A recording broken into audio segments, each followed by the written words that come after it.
Going. No, it's going great. I don't think we've seen each other since we were playing intramurals together back in you were in law school. I was undergrad. Has it been that long?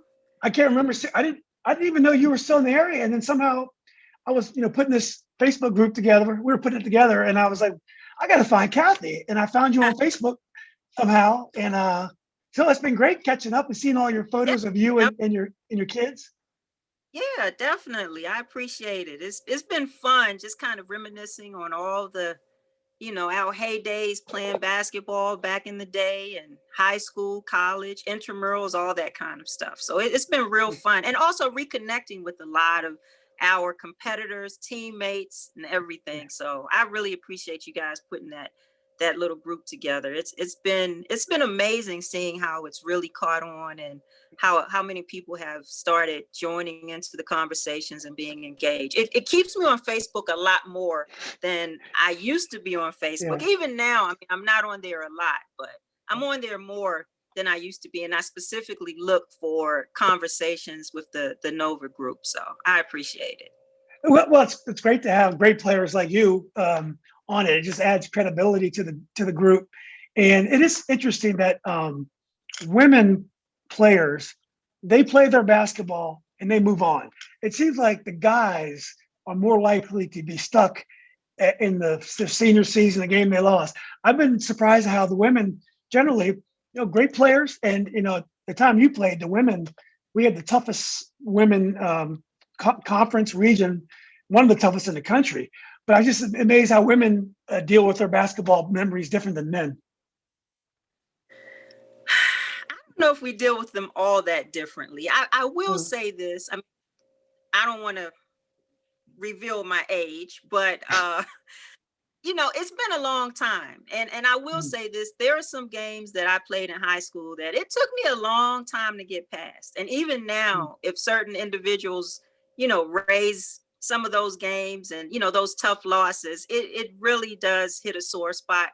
But I will say that playing in college and playing nationally and internationally, I mean, it makes a lot of those really, really tough losses or tough games or incidents, whatever it may be, it just makes it a lot easier to get past, because you're constantly building new memories, and hopefully even good memories. So Yeah. um I won't say that women take it a little bit better, at least not this woman, because I am as competitive as they come, but Yeah. it helps to be able to move on to the next level and have some success. And Yeah. I say it all the time, I wish I was more emotionally mature when I was younger, because I really despised losing. I had a really, really hard time losing. And oftentimes what would happen is that I would be so down after a tough loss that it would carry over to the next game.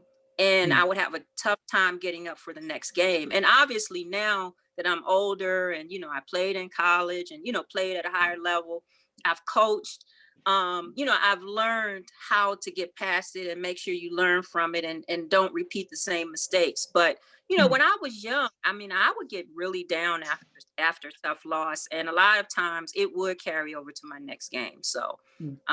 but yeah, I mean, Yeah. it hurts deeply. And I don't know that there's a difference between women and men in that respect, at least not this woman. No, I I'll wasn't say talking that about. much.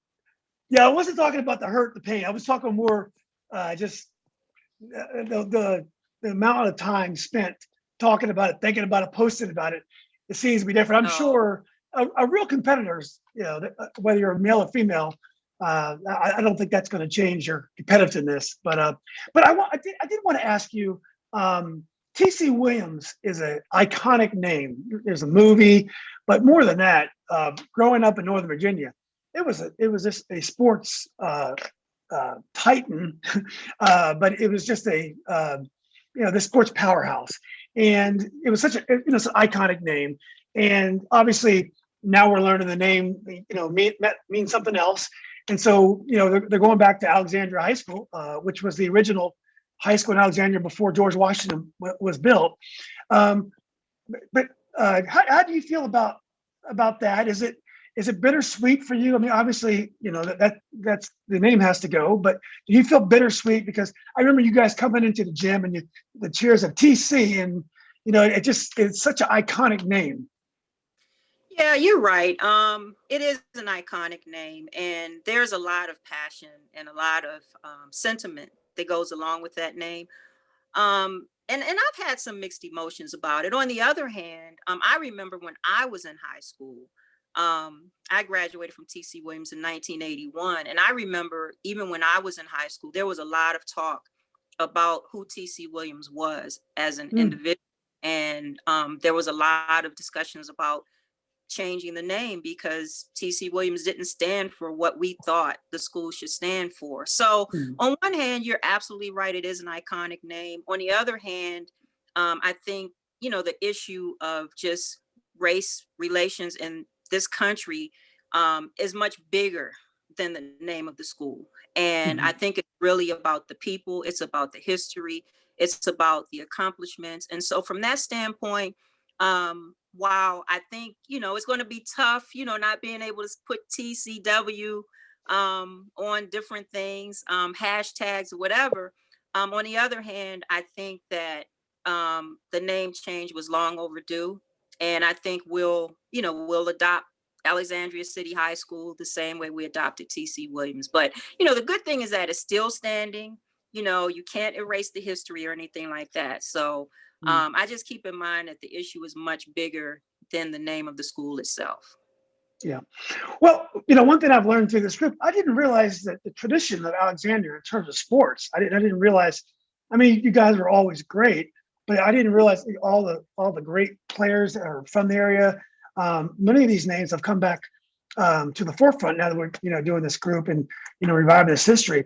So, did you grow up in a big Alexandria family, and did you always live in Alexandria growing up?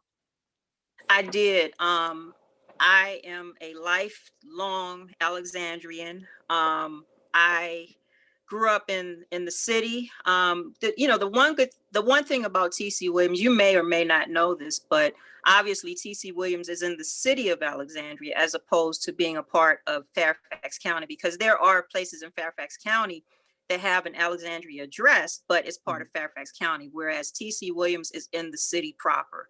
And TC Williams, by the time I came along, was the only high school in the city of Alexandria. So no matter what elementary school you went to or junior high school you went to, you always ended up at TC Williams. And that's partly why we're such a close-knit community.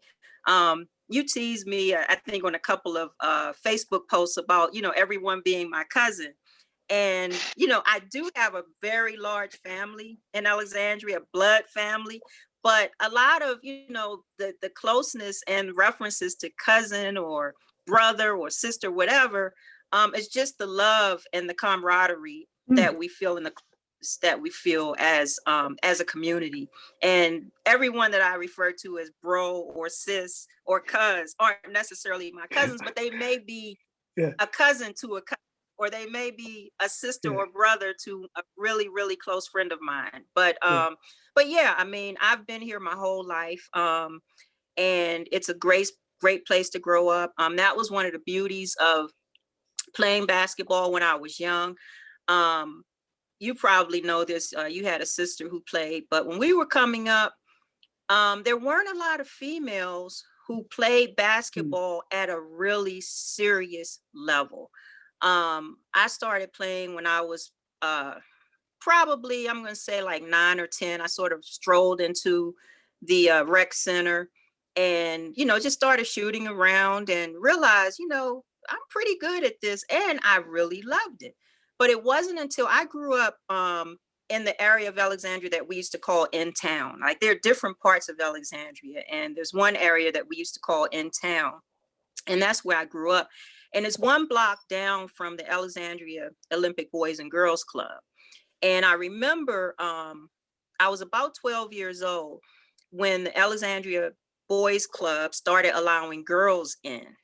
And so I went into the club and, I went into the gym and I started shooting.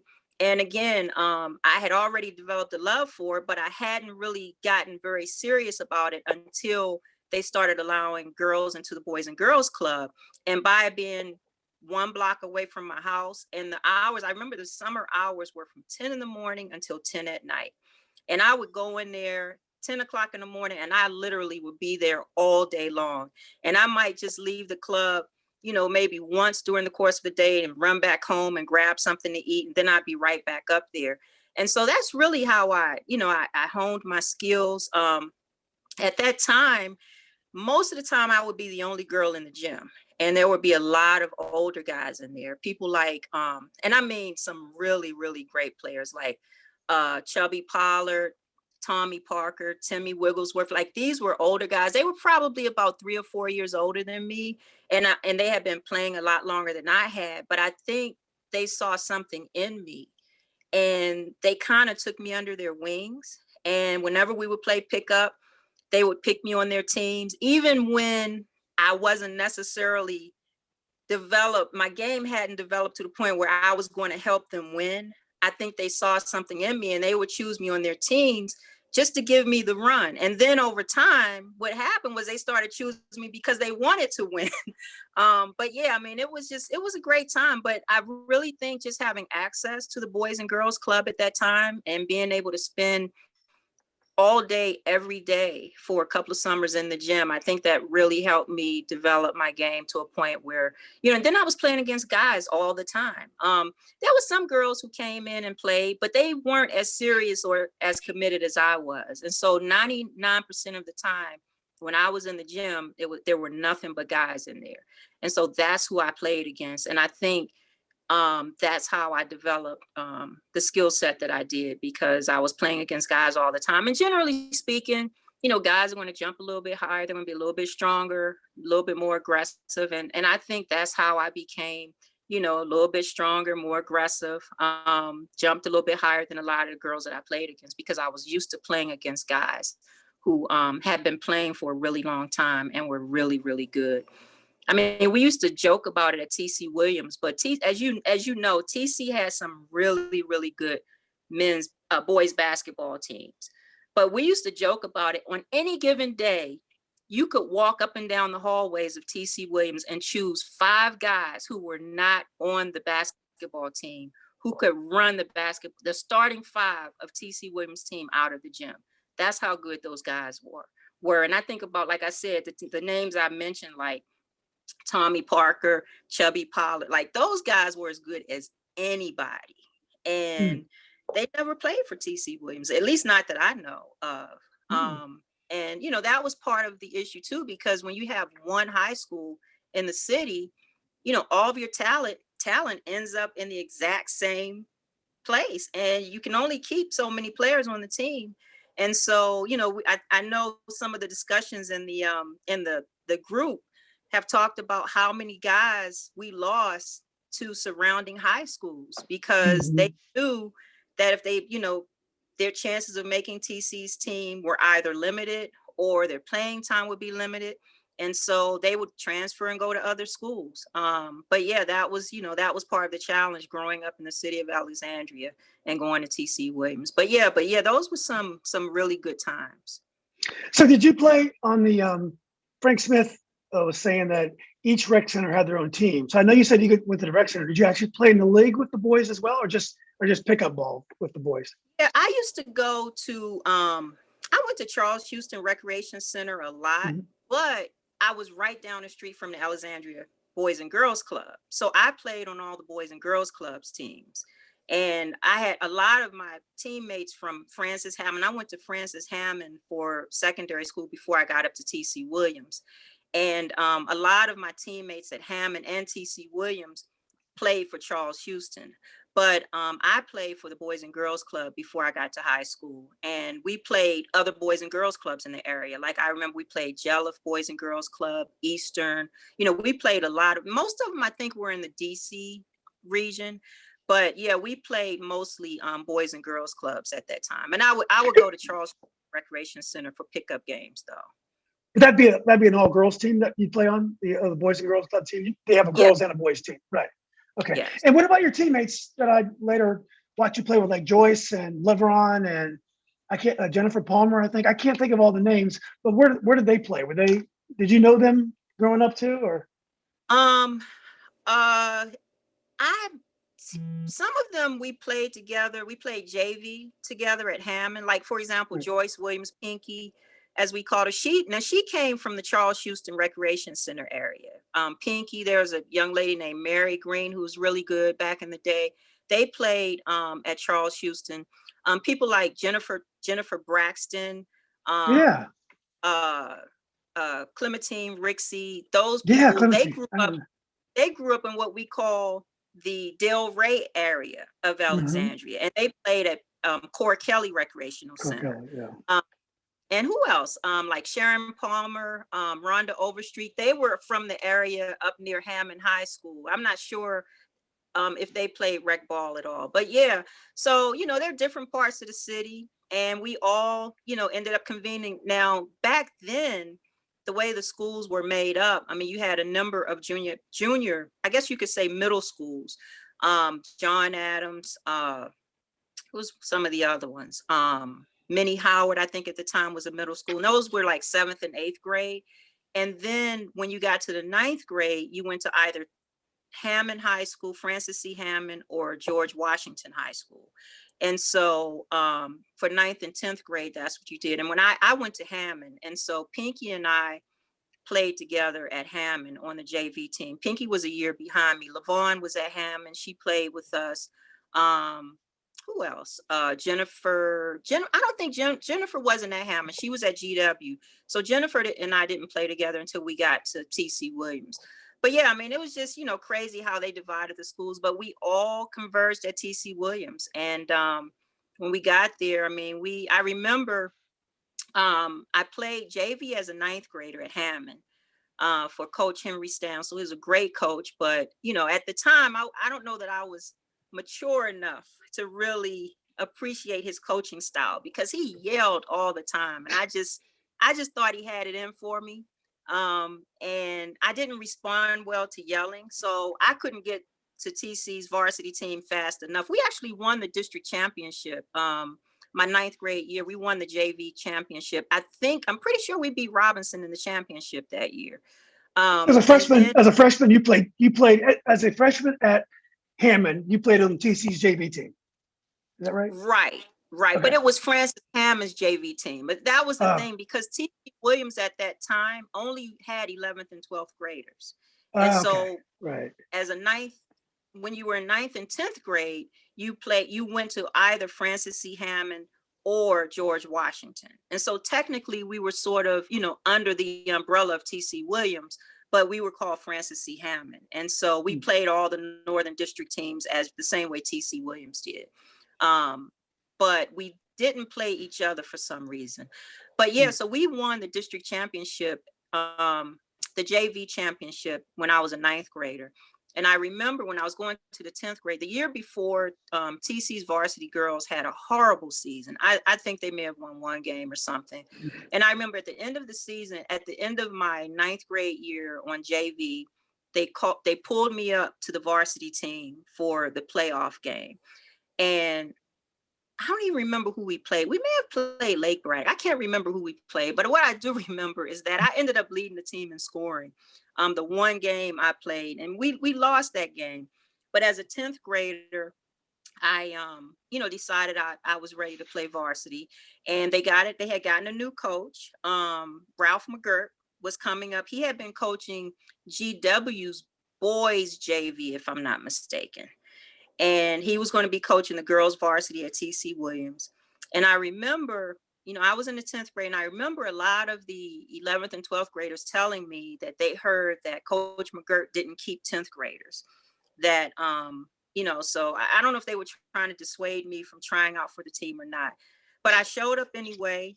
And I remember after the first day of tryout, Coach McGirt pulled me to the side, and he was just asking me about myself, what my grades were like, how long I've been playing basketball and everything. And he told me that day that he thought that I had a really bright future, and that it was really important for me to keep my grades up, make sure I presented myself well, because if I did those things, the sky was the limit in terms of what I could achieve in basketball and in academics. And over the years, I mean, he just was a great coach in terms of, just one of the most decent people that you would ever meet. Not so much with the X's and O's, but he was a fun coach to play for. So I really Yeah. appreciate Coach McGirt. What kind of sports parents did you have? Did your parents, I'm sure they went to your games, but did they put any pressure on you, or they weren't like that at all? No, my parents, they're a lot older. My mother just turned 90, by the way. Wow. Lord, I feel very grateful. And my father is 92. So and they're both very athletic. My mother, for example, I think I commented on one of the posts, someone had posted a picture of a team from Ohio from Yeah. back in I think it was like the 30s or 40s. But in any event, my mother played basketball. She tells me stories about her playing basketball back when there were 6 girls on the team, and you had 3 on defense and 3 on offense, and you couldn't cross the mid-court line or something like that. So she did play a little bit of basketball. My father, he went into the military at a very young age, but in his later years, I mean, he became an avid runner. He's very athletic. He's competed in a number of marathons. And even now, believe it or not, at 92, he still gets up and goes to the gym every morning. Oh, He played racquetball over the years. Like I say, he ran. And even though he can't do the things he used to do, I mean, this pandemic really discouraged him because he could not go to the gym. And he told me a couple of weeks ago, he was fully vaccinated. I think he got fully vaccinated back in January. He told me he couldn't wait because he needed to get back in the gym and get back on the road. But yeah, I mean, they weren't serious athletes. I think they were focused more on just providing for the family. But all in all, I can see they were very athletic. I have an older brother, Glenn Shepard, who he's 12 years older than me. So I didn't really see him playing a lot, but I've heard stories of how good he was as a basketball player.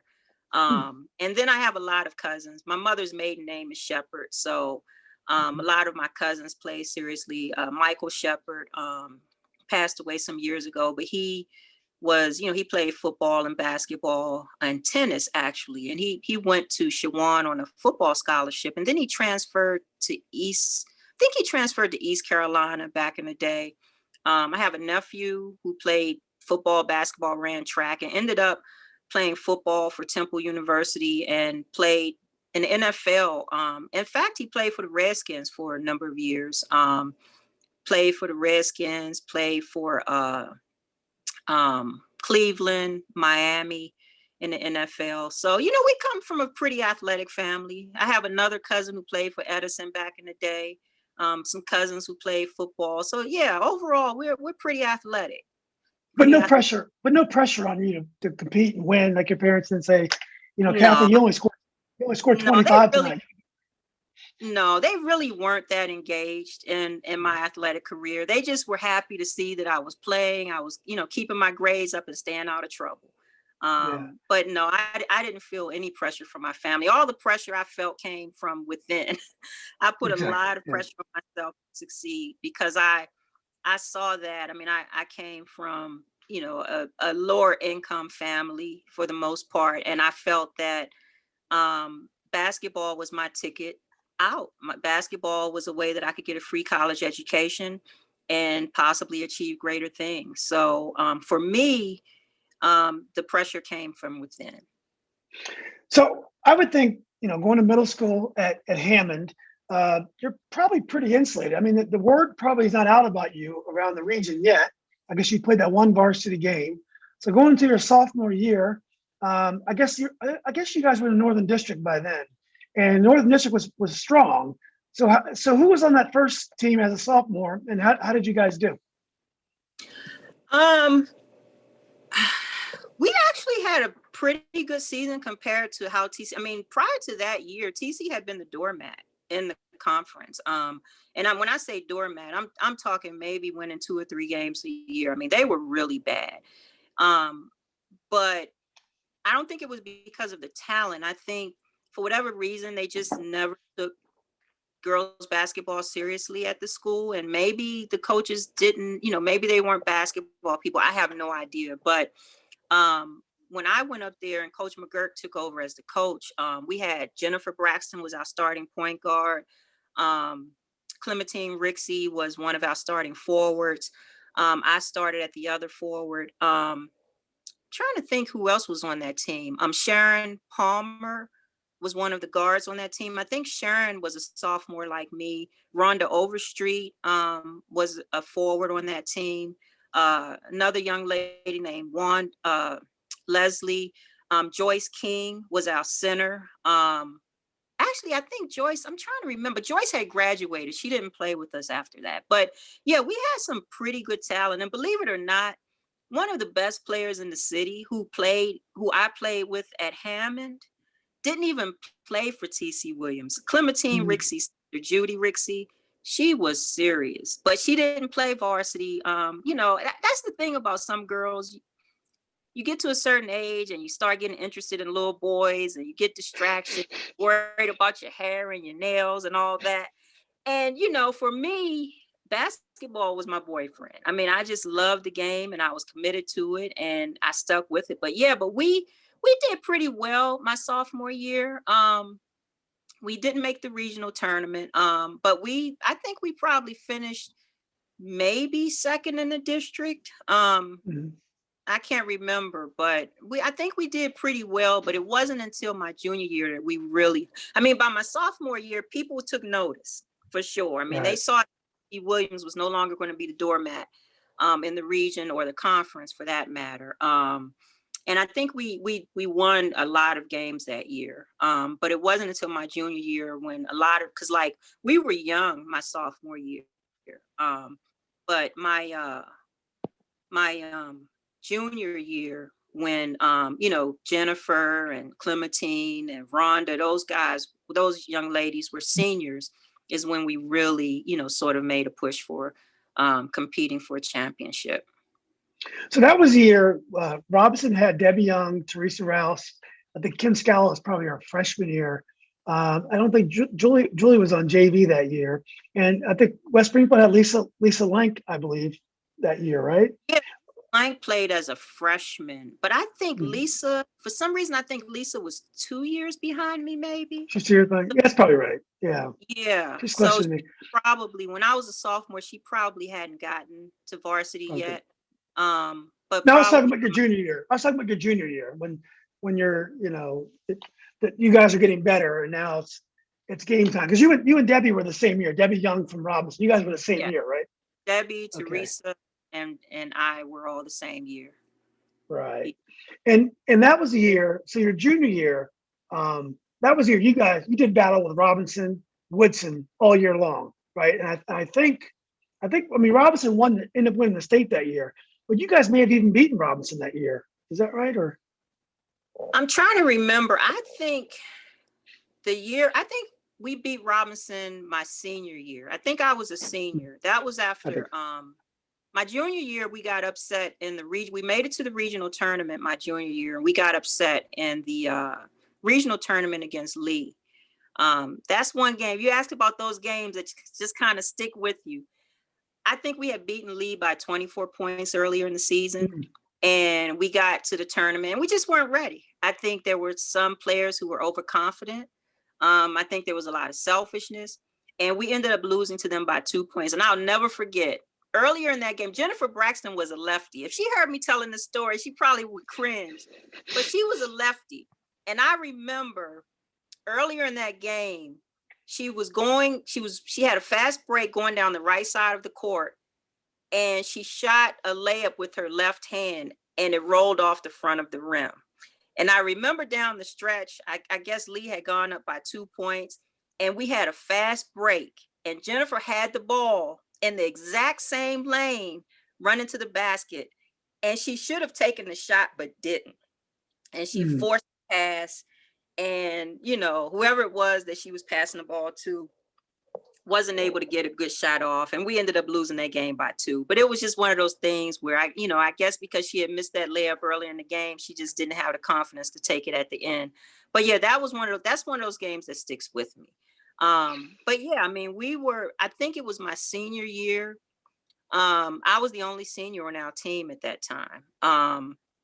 And Pinky was a junior. LaVon was a junior that year, but she actually had gotten, she wasn't on the team the second half of the season because of her grades. So even though I was a senior, we were a very young team. We started a number of sophomores. Valerie Jeter was a sophomore at the time. She started a Inga Young was a sophomore. Vita Parks was a sophomore. Tracy Tate was a sophomore. So we were very young, but we were good. We were very talented. And we ended up splitting with Robinson. I want to say we split regular season games, but they won the conference. And then we split with them in the conference tournament, because by them winning the conference, because we had lost to West Springfield, we got upset by West Springfield. I think West Springfield and Robinson were our only 2 losses during the regular season in the conference. And we had split with West Springfield. I mean, we had lost to West Springfield at West Springfield. We got cheated, but that's a whole different issue. The refs always try to cheat us at West Springfield. But in any event, so we beat Robinson in the district championship game, in the district tournament championship game. But because they had won the regular season, we had to play them a second time. And we ended up losing that second game. But those were 2 of the best high school girls basketball games. Both games went into double overtime, and both games were 1 point. So those were some pretty serious rivalries back then. But yeah, I mean, those were fun times, definitely. And the thing was, a lot of us played AAU together during the off season, so we all knew each other. And Debbie Young and I became really good friends. In fact, we committed to UVA together because we used to talk on the telephone all the time. And we were talking one night, and we're talking about the schools that were recruiting us, and UVA happened to be one of the schools that was recruiting both of us at the time. And we just kind of matter-of-factly said, you know what, we need to just go ahead and make this decision and call Debbie Ryan, who was the coach at UVA, and just call her and tell her we're coming. So we did. We ended up doing a conference call and called Debbie Ryan and told her both of us were coming to UVA. So and we ended up going. We were roommates our first year. We figured out we couldn't live together after our first year in college, but we have remained really close friends over the years. She was the matron of honor in my wedding. I was the matron of honor in both of her weddings.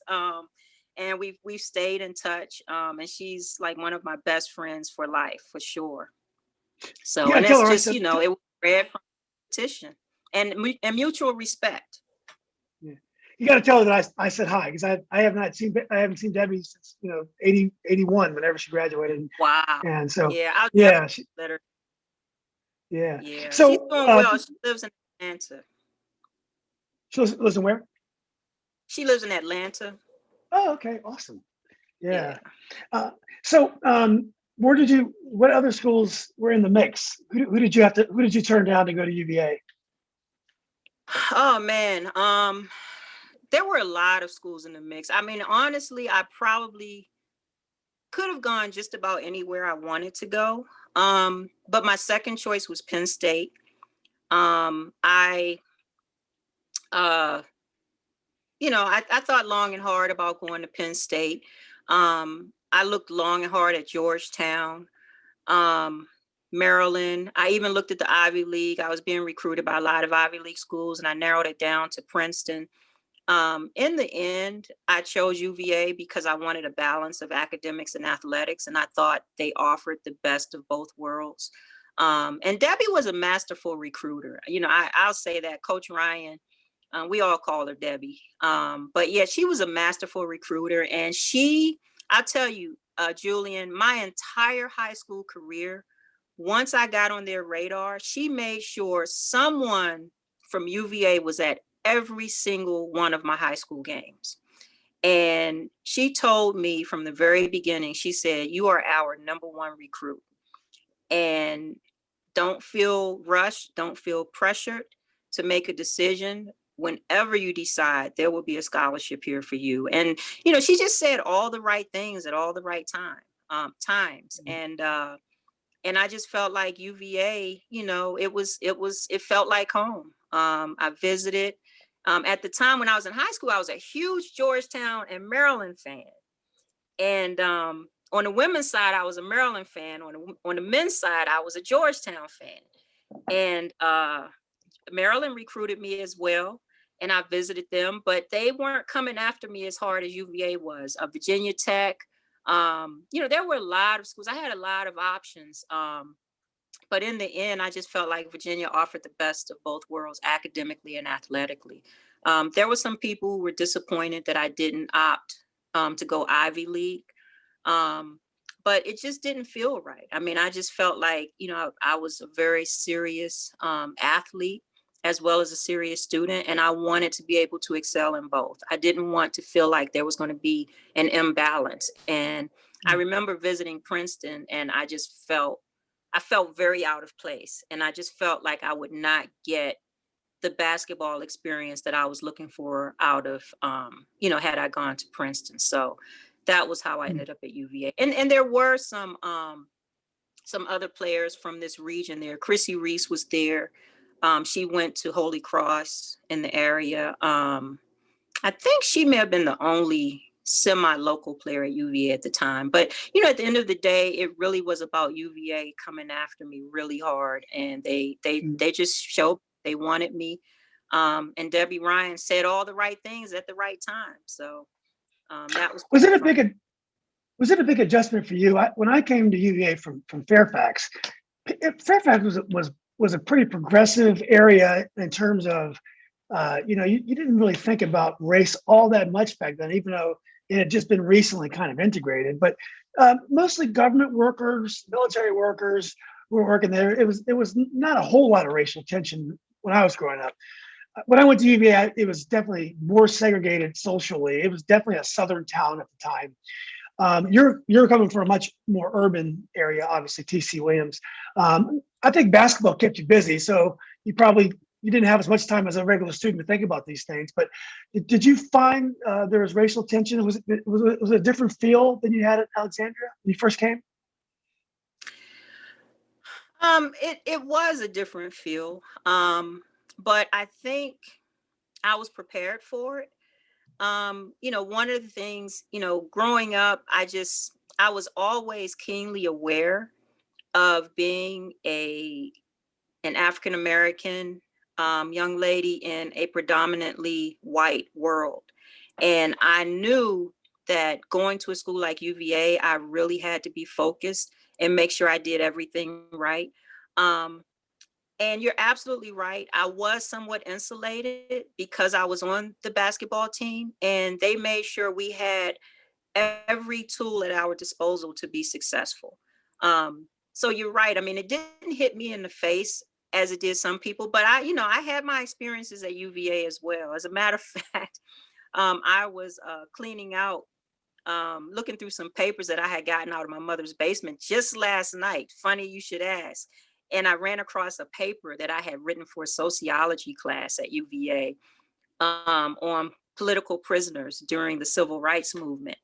And I remember that professor was not pleased with that paper. And he Mm, told me that not an appropriate paper to write in mm, college. And actually failed me on the paper. That was a pretty good paper. And I spent my entire spring break writing that paper. And he told me I needed to redo it or he was going to give me a failing grade. And I took a stand and refused to redo it because I mm. knew it was a high quality paper. I knew it was accurate. It was, controversial because, it was probably considered somewhat radical. But in the end, I know that I was right to hold my ground because he ended up changing my grade and gave me a B+ on it. So, Wow, it's a big difference. but yeah, I mean, and I remember sharing that paper with a couple of other professors at UVA. One was Dr. Richard McGuire, who was the academic athletic advisor at the time. Really, really good guy. Happened to be a white man. But I remember sharing that paper with him and asking for his honest opinion. And he thought it was a well-written paper. And so I stood my ground, and the professor did end up changing my grade. So, Mm. so I had my moments, and there were times when I felt, even as a player, I mean, there were other Black players before me at UVA, but I think I was the first Black player that would be from what is considered an inner city area. And I think even as a coach, Debbie Ryan wasn't quite prepared for that. Um, and so, there were times when I did feel like maybe I was being treated a little bit differently because Mhm. of my background and the color of my skin. But I knew I had to do things right. I knew I had to, keep my grades up. I knew I had to bring it on the basketball court. And fortunately for me, I did. I Mm. remember after my first year at UVA, I think I had made academic All-American or something like that. And I remember Debbie Ryan telling me that she was surprised I did as well as I did academically at UVA. And I was surprised that she made that comment because I was like, I graduated from TC Williams with a 3.78 GPA, taking honors level and AP courses, and scored pretty high on the SAT. So there was no reason for her to not expect me to do well. And so that comment did surprise me. But there was some of that. I mean, I could tell that she wasn't quite used to dealing with someone, with my background. But, I lasted 4 years, and we got through it. So all in all, it was a good experience. So you're the all-time leading scorer at the school when you graduated, all-time leading rebounder of the school. Your jersey number, you were the first person to ever have the jersey number retired at UVA. So, I mean, it couldn't have gone much better in basketball. I don't remember if you guys, you won I think you won the ACC once, didn't you? We won When you were, the regular season once. right, We never won right. the tournament. I was there. Yeah. And But, oh, no, I was just going to say, it's funny that you say that it couldn't have gone much better because, that's one of the sticking points that I have, because I think it could have gone a lot better. You're absolutely right. I had an amazing career. mhm. I was that Debbie Ryan just turned me loose, and let me play. I feel in a lot of ways that I had to alter my game to fit her scheme and the way she wanted to play. And what that did was it kind of put me on a string. For example, she recruited me as a small forward, but I played power forward most of my career at UVA. I'm only 5'10", and oftentimes, I was posting up against, 6'4", 6'5", 6'7", and Donovan. But you know, I played out of position for a lot of my career, and I think that had I played my position and been allowed to do the things that I do best on the court, I do think I could have had even a much greater career. So yeah, I had a great career, but I do feel like I could have had an even, accomplished a lot more, and maybe even competed at a higher level for a national championship at UVA. When you left school, did you and Coach Ryan, did your relationship get better? Or, I mean, it sounded like it was fine generally, but did you guys generally had a good post-career relationship?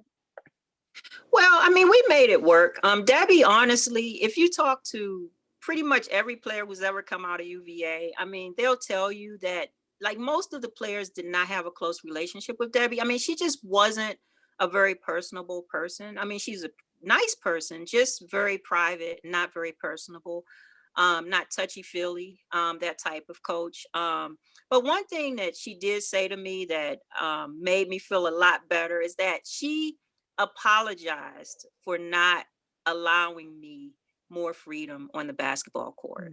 She acknowledged that she held me back as a player and apologized. So that was really helpful. But yeah, we have a good relationship. But all in all, I just think that Debbie's just, she just wasn't that type of coach that's going to, develop those really, really close relationships with her players. And I think as a player, it would have been helpful to have, a coach that had that connection with. But I don't think it was just me. I think, probably out of I think she coached at UVA for like 34, 35 years. And, you could probably Wow. count on one hand the number of players who felt like they had some type of, really close connection to her. But that was just her personality.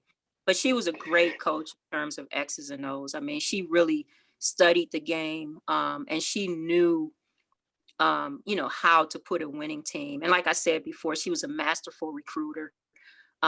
Just, in terms of a motivator, I think that's probably an area where, as she got more experienced as a coach, I think she improved. Because she got that head coaching job at UVA, I think when she was in her maybe late 20s. Wow. Her uncle was the athletic director there. And so, she pretty much learned on the job as she went. So, but yeah, Mm. over the years, I think she got a lot better. She learned how to connect with her players better, and they won a lot more games as a result. So the talent level has been so high in the Northern District. Just so, for example, when you played against Robinson, they had four Division One players. All four started at Division One at some point. Kim Scala was in the Olympic trials. Debbie Young, Teresa Rossi played at NC State, and my sister Julie. Um, so you were playing against Division One talent almost every game. Well, maybe not full Division One rosters, but very high level. My guess is when you got to UVA, it wasn't that much of a jump for you to go in there and just start doing your thing. You were used to it. Is that right? Yeah, I mean, you're absolutely right. I mean, we had so much talent in the Northern region and particularly the Northern District. In fact, I think at one time the Northern District was rated by a national sports publication as the top district for girls basketball in the country. So yeah, we had a lot of competition day in and day out. Like I said, a lot of us played AAU together, so we had some pretty intense practices. And in fact, I think it was this summer after my sophomore year, we made it all the way to the national championship AAU at the AAU tournament. No one had heard of us, but we were really young, but that's how good we were. So you're absolutely right. When I got to UVA, I was used to playing against the best. I also, like I said, I always played against the guys. When I wasn't playing on a team, I was playing pickup in the gym against older guys. And so I think that helped prepare me. But I remember when Debbie was recruiting me, I asked her, what she thought my chances were of starting at UVA. And like I said, she was pretty good at what she did. And she never told me that she thought I could start. But what she said was, well, you've seen us play. What do you think? And kind of put it back at me. And I'm thinking to myself, I think I could start, So anyway, but yeah, I went there and I remember the first game of the season. I remember before that first game, I don't know if you know this, but Gino Oriema, who is the current Connecticut women's coach, he was the assistant coach at UVA for the 4 years that I was there. I didn't know Um, that. yeah, he That's he crazy. came when I got there and he left when I left. But the Wow. 4 years that I was at UVA, he was the assistant coach. But I remember before the first game, he and Debbie sat me down in Debbie's office and were telling me that I was not going to start for the first game. And I guess they thought that I would be upset, maybe because they thought I had earned the right to start. But I expressed to them that I was glad I wasn't going to start because my whole career, especially, high school, AAU, my entire career, I was the one player that opposing teams tried to stop. They double teamed me, they triple teamed me. And on a certain level, it kind of took the fun away from the game. And so when they told me I wasn't going to start the first game, I was like, okay, fine. That means I can come off the bench and I can do my thing and not have to worry about, getting double and triple teams and all that kind of stuff. But I will say that probably by about the fourth or fifth game of the season, I was in the starting lineup.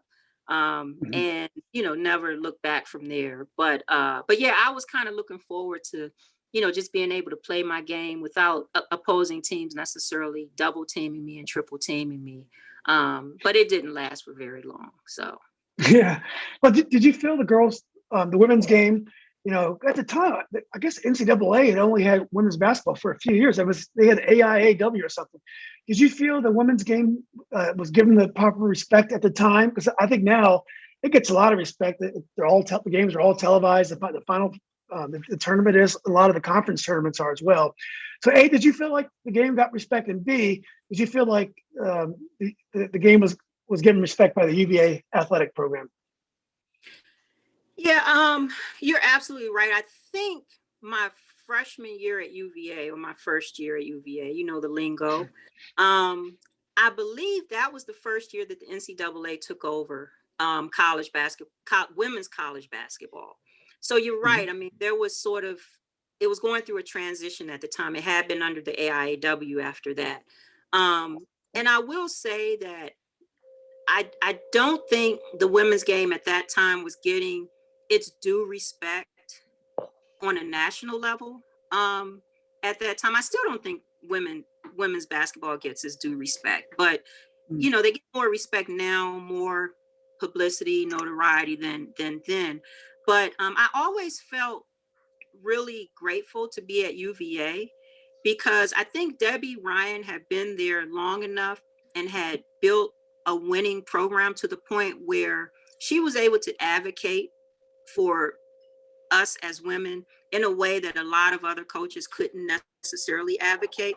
And so, although the women's game, I don't think got the respect that it deserved at a national level at that time, I thought at UVA we were treated very well. Ralph Sampson was there at the time, so clearly, the men, were given some accommodations because of Ralph and his stature in the game at that time. But for the most part, I mean, I thought we were able to benefit from that.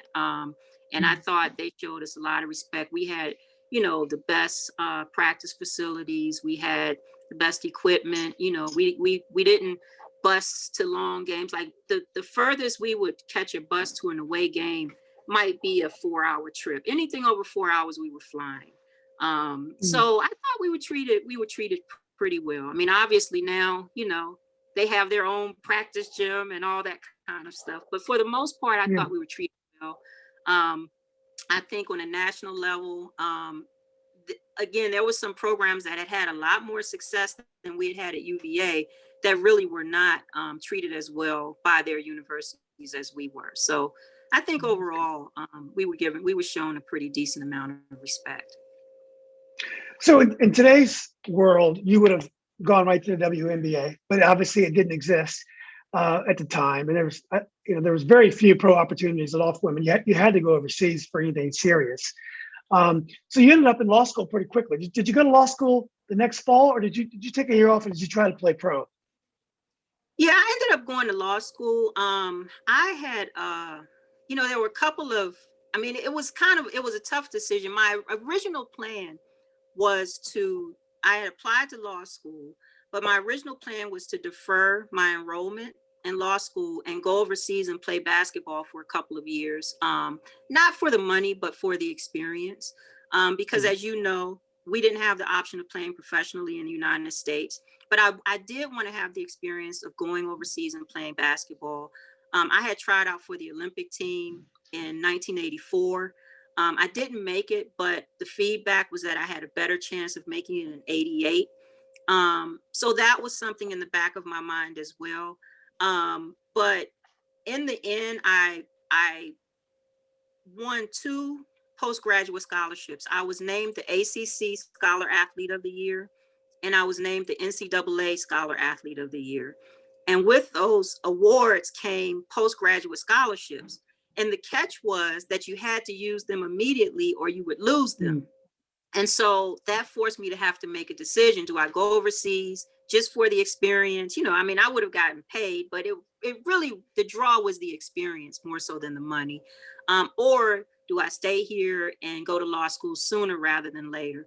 And so I decided to go straight to law school because I felt like long-term that was going to benefit me more from an economic standpoint. And, it's a little bit disappointing that I didn't get that experience, but I have no regrets about my decision. I mean, I got almost virtually a free law school education. So. That's amazing. So I went to law school 3 years later. Unfortunately, I missed you. I started in the fall of '88 after you graduated. But yeah, but if you remember the first year of law school, there's so much pressure there because you feel like everyone is so smart. You're in this pressure cooker. You're having to speak out in class. How would you compare the first year of law school in terms of pressure as compared to playing in the ACC? It's interesting that you asked that question because one thing I will say, a couple of things. One, when I was applying to law school, UVA was one of the top 10 law schools in the country. I imagine it still is, but at that time it was one of the top 10. And it had a reputation. I got accepted into Georgetown and GW. And initially my plan was to come back into the DC area to go to law school. But my financial aid awards at each of the schools made UVA my obvious choice. But UVA had a reputation for being one of the most laid back law schools in, the top tier in terms of law school reputation.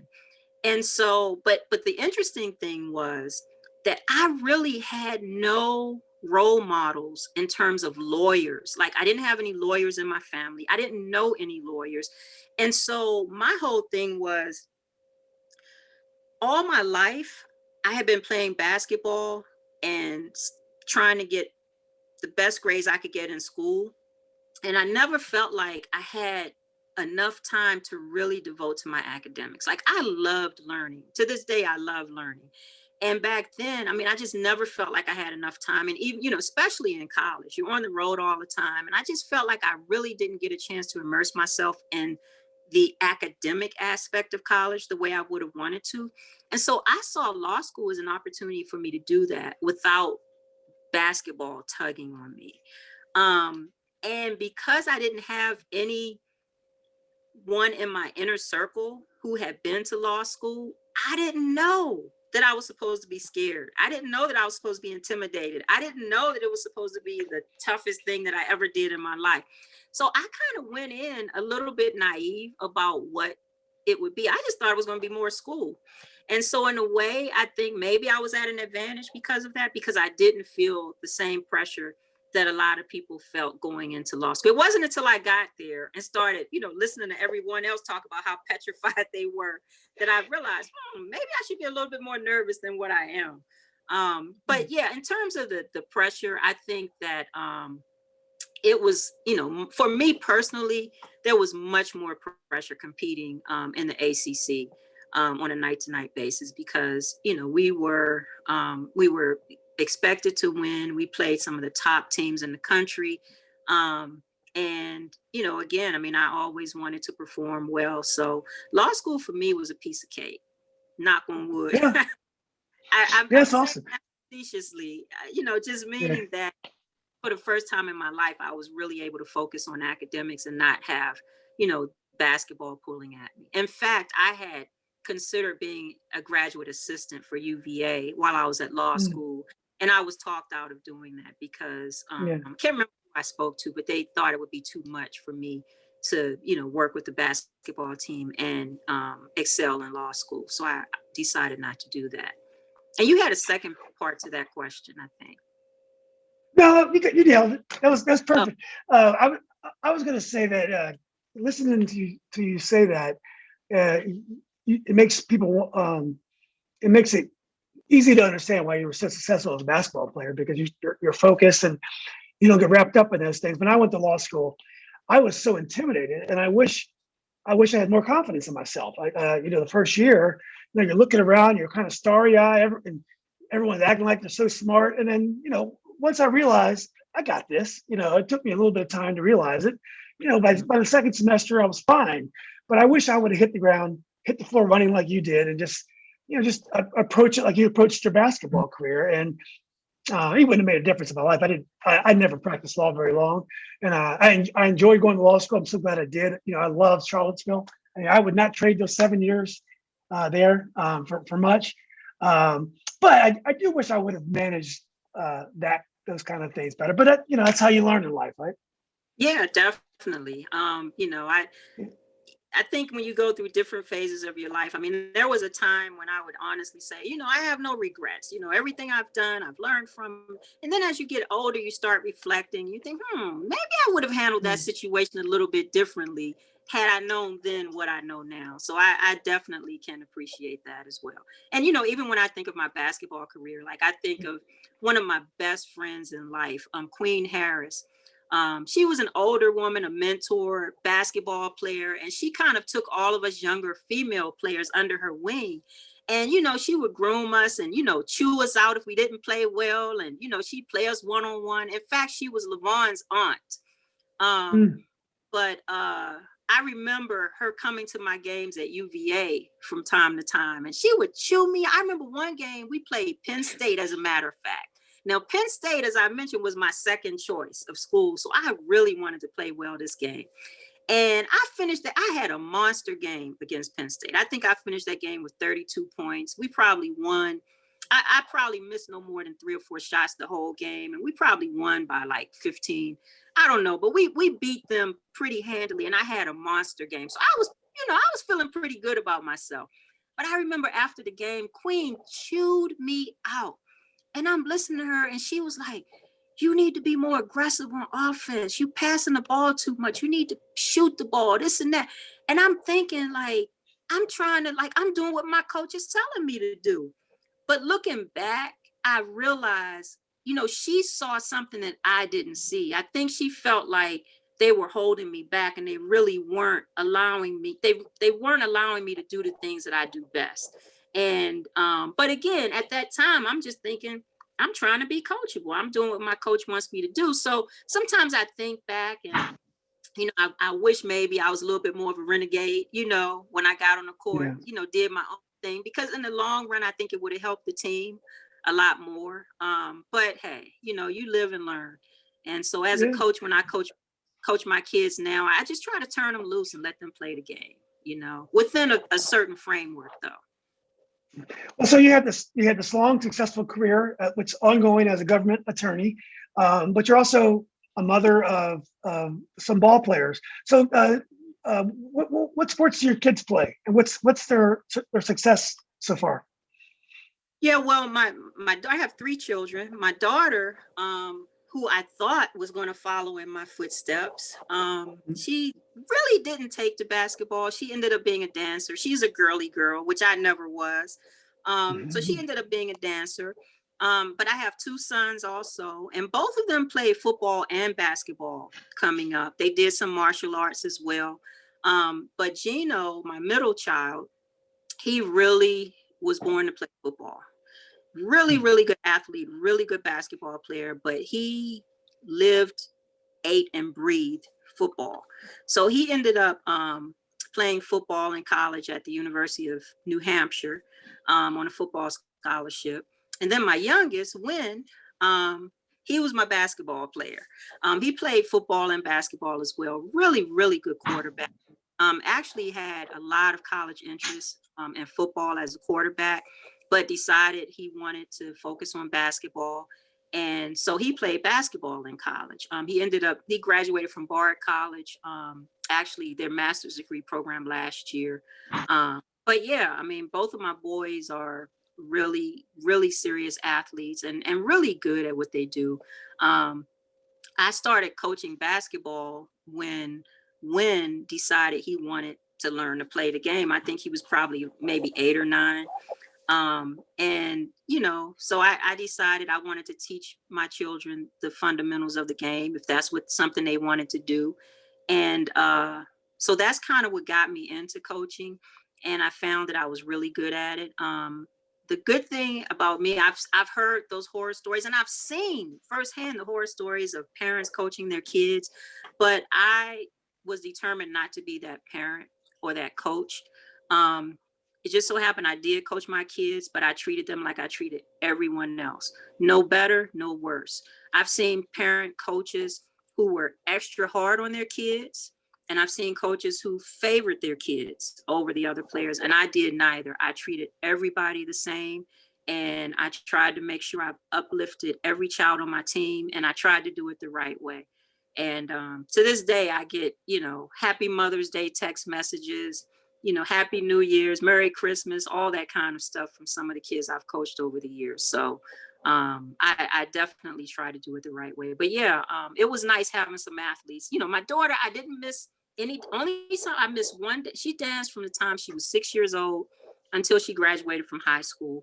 And all those years, I only missed one dance performance, and that was because I was coaching a basketball game and couldn't make it. But my point is that I did the dance thing, even though it wasn't my thing. But I really, really love going to the basketball and football games with my boys. So, because that's really what I enjoy. As a sports parent, if let's say your child has a terrible football game and maybe the effort wasn't there, just didn't go well, what would you say to your child? I mean, you're Cathy Grimes, and we always called you All-American Cathy Grimes because whenever your name was in the paper in the Washington Post or down at UVA, it was never Cathy Grimes. It was always All-American Cathy Grimes. So how does All-American Cathy Grimes handle disappointment or just maybe even sometimes lack of effort? Well, one thing I will say is that Gino was serious about football. And one thing I try to do as an individual is I know when I don't know. And I'm a football fan. I love football, but I knew I would never know as much about football as my sons because they study the game, especially Gino, because he knew that's what he wanted to do.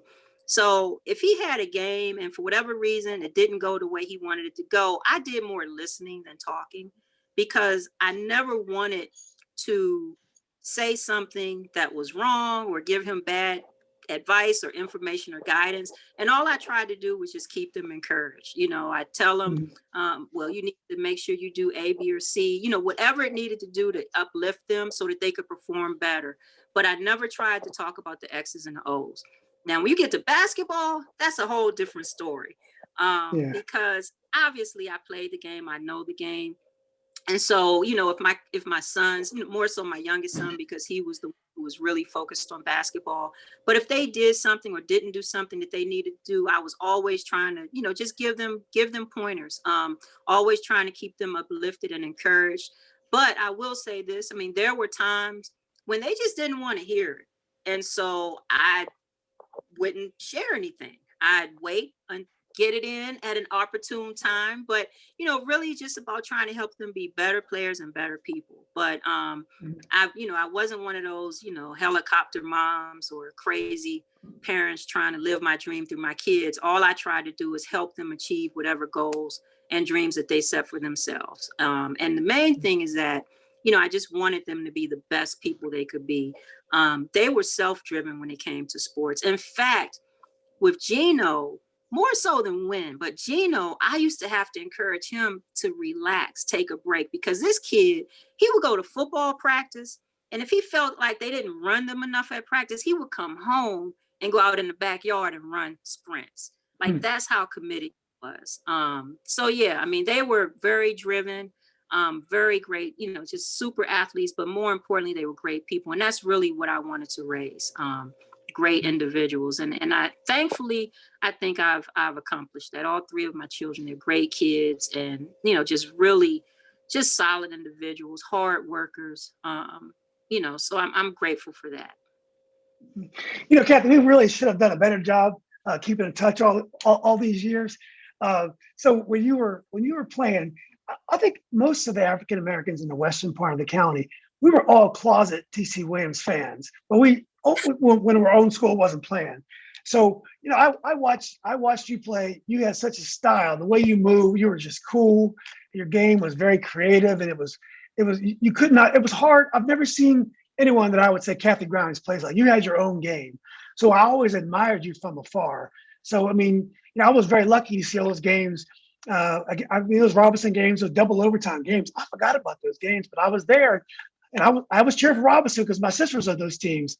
But I mean, we had so much respect for you, and you always carried yourself. And when I was at UVA, I didn't see you a lot until you were in law school, and then you played with me.